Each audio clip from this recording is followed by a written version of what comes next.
been rejected thousands of times, based upon my physical appearance.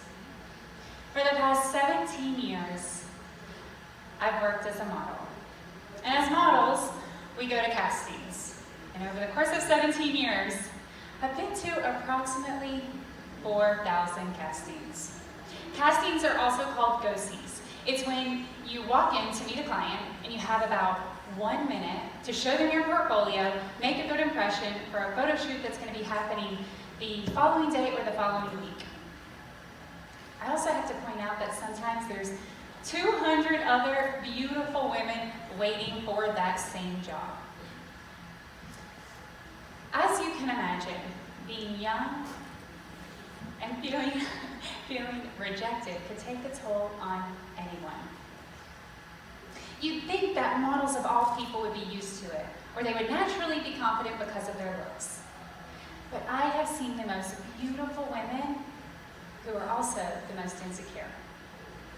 In addition to modeling, I run my own production company and am the mother of 2 very rambunctious little boys. For me, the key to keeping it together comes down to confidence. Confidence in myself to take big risks despite rejection and failure along the way. But where does real confidence come from? Now, I don't mean that arrogant type of confidence. I mean that type of confidence when you believe and trust in yourself. I want to take you on my journey and show you how I found confidence in rejection, my pursuit of knowledge, failure, and discipline. Let's start with rejection. To be completely honest, it's a little embarrassing to announce to the entire world that I have been rejected thousands of times. But it felt too important of a topic for me not to discuss, because everybody has to deal with rejection at one point in their lives. I hope that for you, it's not in the thousands. One of those rejections for me was a bikini job. I was booked on a multi-day shoot, and after the very first day of my shoot, I get a call from my agent. And she's like, "Hey, Cayleen, so the client said that you are too fat for this shoot, and they're canceling you for the following days. Okay, bye." And I stop. And I'm like, okay, let me just point out here that those bathing suits it was a swimwear that you couldn't get wet. Like, you couldn't get in the water in the swimwear, which I don't even know how that makes sense. Anyhow, that's how my industry works. So I'm there in my car, and I'm about to park to walk into a really important casting. And I'm sitting there, and I'm like, okay, well, I have to make a decision. Either I'm gonna let that phone call make me feel anger or bad about myself and lose my shot at this other job, or I was gonna make a conscious effort to use it as ammunition to get out of my car with a smile on my face and walk into that casting as if nothing had happened. I went on to book that bigger and better job than that bikini line that you can't swim in job. And a couple days later, I have my fitting. And fittings are kind of fast-paced. Like, the stylist is throwing clothes at me, so you're kind of going fast, fast. And all of a sudden, she steps back and pauses, and she goes, "Your body." And I thought in my mind, you have got to be kidding me. This is not happening again. Oh my God. And I froze. And then she went on to say, "It's exactly what we were thinking of. This is, your body's so perfect. What do you do? Do you work out?" And I feel like all these questions are like floating over my head. I'm speechless, which is very difficult for me because I talk a lot.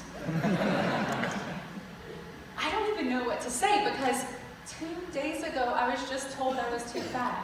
Now, I'm standing in front of this lady and she's telling me how perfect my body is. The moral of this story is, rejection is not about me. It's about the perspective of other people. What if I didn't get out of the car that day? What if I let the negative opinions of other people affect my career? I now consider rejection a gift for 2 reasons. 1, I built confidence, knowing that it wasn't about me. And 2, I grew an immunity towards rejection, which is a very powerful tool, and I use it in my everyday life. But it took a lot of mental discipline. I'm going to dip into discipline a little bit later because I want to move on to the second place I found confidence. It was through my pursuit of knowledge. I'm one of 4 kids that grew up in a small town in North Carolina with love, laughter, a roof over my head, and 2 parents that I like to refer to as hippies with relentless optimism. But if I wanted something more, I had to work for it. I put myself through school because working as a model is like having a career in reverse. When everybody else is climbing up their corporate ladder, getting raises, we're peaking in our 20s. Your 20s is like the time when you're making the most money as a model. So I used that money to invest in my education. I was taking courses online, teaching myself various editing software, social media, whatever I could get my hands on to prepare myself for my 30s. Because when you say that you're a 30-something model, this is how people look at me. I will say, thankfully, I am still working in my 30s. 40s, not quite there yet. But because of my pursuit of knowledge, it gave me a confidence. Because I knew that no matter what, I always had something else to fall back on. Education, whether it's traditional or not, is something that doesn't go away with age. The next place that I found my confidence was in failure. After some success as a model, I made it my mission to start my own company by the age of 24. So I took a little Post-it note out and I wrote, "Start company by the age of 24," and put it on my refrigerator door. I was 23 at the time. And I would look at it every single day and I'm like, yes, I'm gonna be a successful entrepreneur. I had no idea what that company was gonna be, but I just knew it. That was my path. When approached by a friend of mine to start bringing jewelry from Brazil to the US, it was made of nuts and seeds found in the Amazon jungle, and my jewelry line was going to be in every single store around the world. It was totally obtainable at the time because I was 24.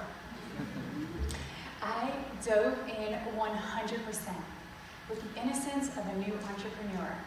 I lived and breathed that company for 5 years until my business partner moved back to Brazil.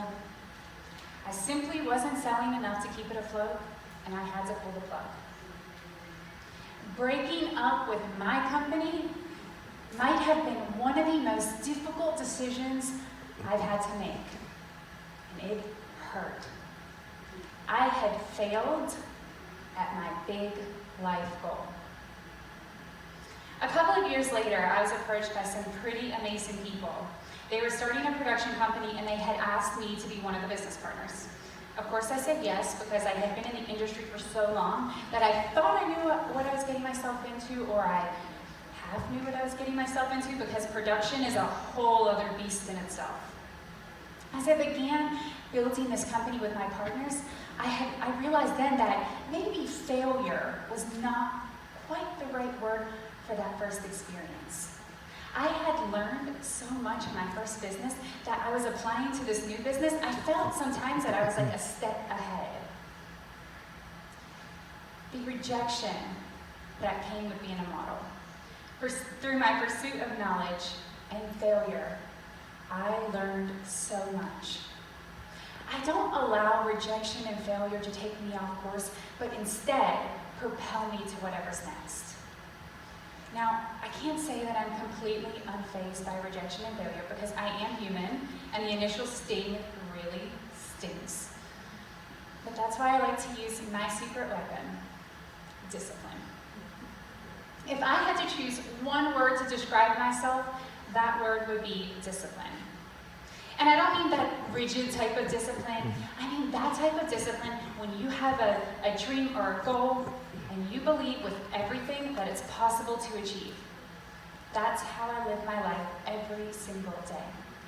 It's why a girl from a small town in North Carolina is able to be a business owner, still model after 17 years, look and feel healthy, and be the mother to 2 boys. It's mental discipline, it's daily discipline, it's physical discipline, it's how I show up for my life. One way that I have been able to achieve my goals this far is I set them. And I know it sounds very simple, but if I don't set any goals, I have nothing to focus on. So a couple times per year, I'll grab those trusty note cards again, and I'll start writing down my goals, and I'll pop them up on my vision board. And when I'm ready, I'll pull one down and I'll start working on it. Sometimes I can only dedicate 10 minutes per day to whatever goal that is, but it's 10 minutes closer to achieving it. I've been able to pull down numerous things off of my vision board once I've achieved those goals. For me, the key to building confidence is by pushing myself past what seems impossible by discipline. I've learned a lot by being a mother. Specifically, that I learned we're all born with a sense of discipline. I watched them as they learned to walk for the very first time. It was a buildup of working every single day until finally they were able to cross my living room floor. I also learned that we're born not knowing everything. You may try, you may fail, you may get rejected. But from now on, see these as obstacles that you get to overcome by discipline. And maybe one day you begin to believe in what's possible because you've shown up all of those times before. This is the gift of discipline. Now, I want to leave you with one phrase that I constantly think in my own mind whenever I run into my own obstacles and I know I need to keep going.